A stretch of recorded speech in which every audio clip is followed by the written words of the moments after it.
Property is theft. This is a phrase that unpacks as all property is theft.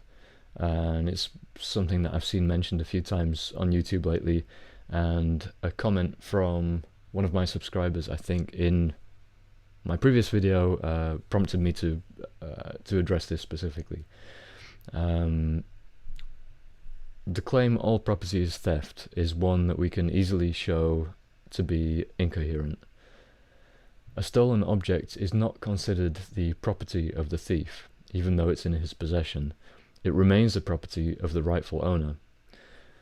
Theft is when property is taken by someone who has no legitimate title to that property, and this person doesn't have the permission of the rightful owner to take it. So the existence of legitimately owned property is conceptually ancestral to the concept of theft. In other words, in order to be intelligible, the concept of theft depends on the concept of legitimately owned property. And similarly, the actual existence of theft presupposes the actual existence of legitimately owned property. So we can be certain that it's not the case that all property is theft. In fact, we can see that this makes no sense.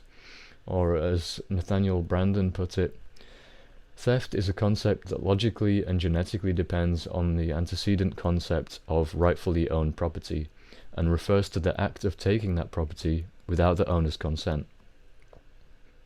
If no property is rightfully owned, that is, if nothing is property, there can be no such concept as theft.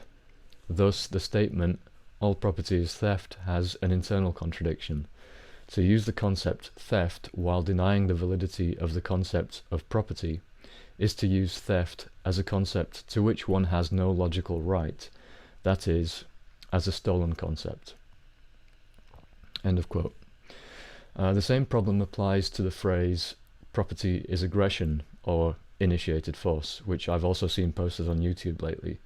I'll briefly explain why you have your work cut out for you if you want to make this claim to a libertarian who is in favor of property rights.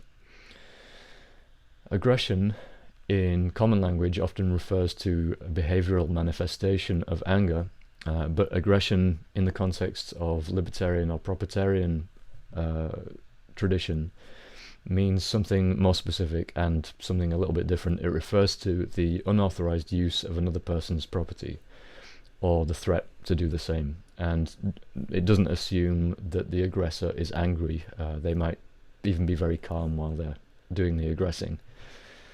So like with theft, the existence of aggression, understood this way, depends on the existence of legitimate property ownership. Why is this? It's because aggression is the breach of, or the violation of property rights, or the threat to violate them. In fact, we can only detect that aggression has occurred because we have an idea of what a person's property rights are, and that means we notice when they've been violated.